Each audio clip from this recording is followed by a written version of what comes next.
Hello everyone, how are you all? Welcome to LitQuest by Jeetu. In today's lecture, we are going to study one of the most important literary term, that is allegory. After watching this lecture, you will understand what allegory means, its main types, famous examples, the difference between allegory and the parable, the meaning of exemplum, and how proverbs can also be allegorical. So friends, let's begin.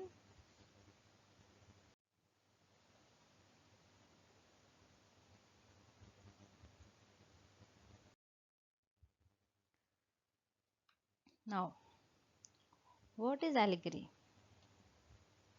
An allegory is a narrative in the prose or verse in which the characters, actions, and sometimes even the setting have two levels of meaning. The first is the literal meaning, which tells actual story. The second is the symbolic or deeper meaning, which represents moral, political, religious, philosophical, or social ideas. So, in simple words, we can say allegory is a story that says one thing but means something more. For example, a journey may symbolize the journey of human life, or a battle may represent the struggle between good and evil.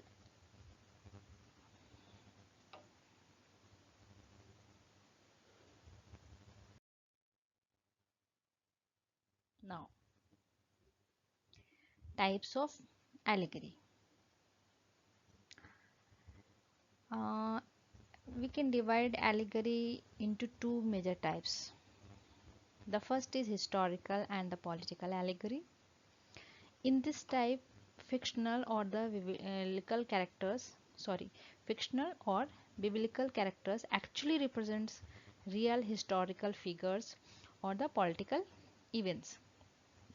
The second type allegories of ideas. Here the characters symbolize abstract concept such as truth, justice, greed, pride, faith, and death. Instead of representing real people, they represent ideas and qualities.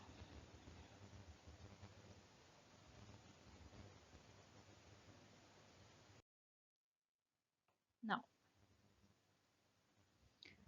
historical and political allegory. A famous example is John Dryden's Absalom and Achitophel, published in 1681. Here, Dryden uses the biblical story of King David and Absalom to comment on English politics. Here, King David represents King Charles II of England, and Absalom represents the Duke of Monmouth, Charles II's illegitimate son. Thus, the biblical rebellion becomes an allegory for a real political rebellion in England. This shows how allegory connects literature with the history and the politics.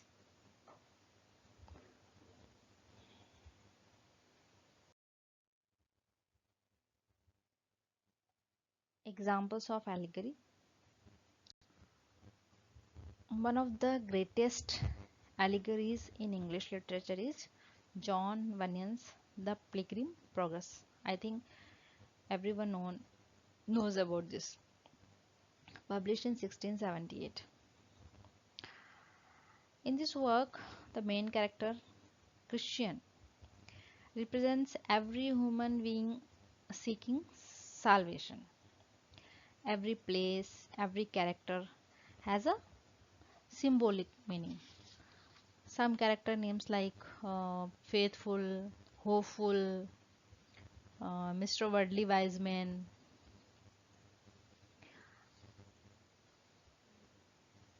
A passage from this work I'm going to read. Now, as Christian was walking solitary by himself, he spied one afar off come crossing over the field to meet him, and their hap was to meet just as they were crossing the way of each other. The gentleman's name was Mr. Worldly Wiseman.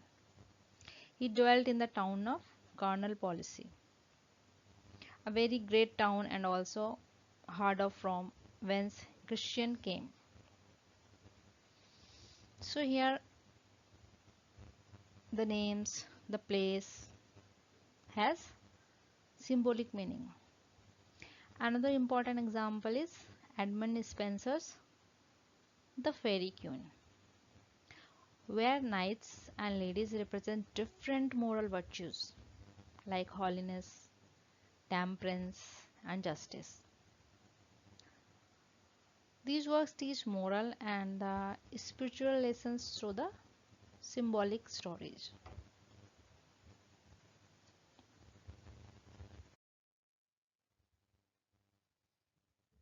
Now, how allegory works.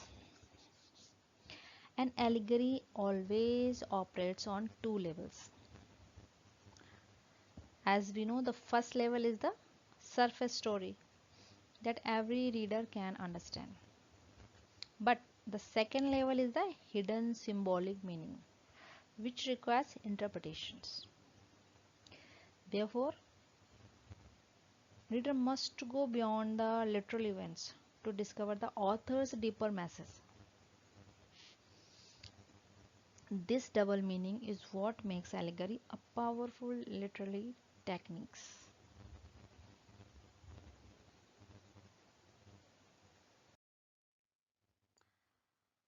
Now, friend, let us understand what is parable.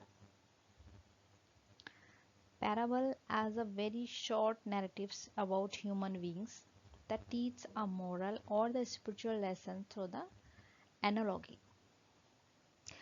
Unlike a long allegory, a parable is brief and focuses on one central message. The most famous examples are the Good Samaritan, Samaritan, and the parable of prodigal son, both found in the Bible. These stories teach values such as compassion, forgiveness, and repentance.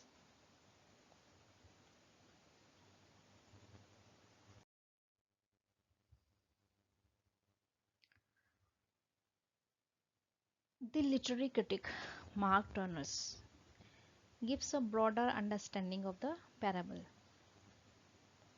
According to Turner, parable is not merely a literary device, it is a basic cognitive principle through which human beings understand the world. We constantly understand one experience by comparing it with another. Therefore, we can say parable is not limited to literature. It is a natural way of human thinking, right?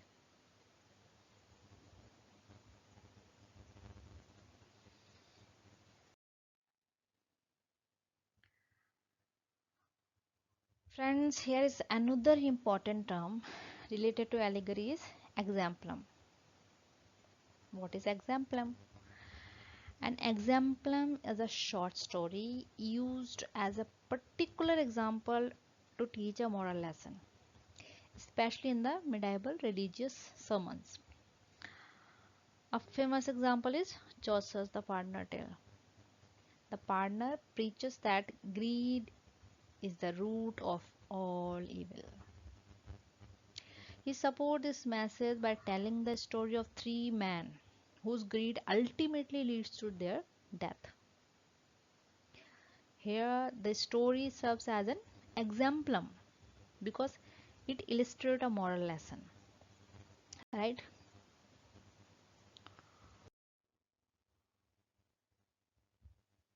Here, author also explains that many proverbs also allegorical. Proverbs as a short statement expressing a commonly expected truth. Example is included: a stitch in time saves nine. And a very famous example is people in glass house should not throw stones. Also, these statements appear simple. They communicate universal truth beyond their literal meaning.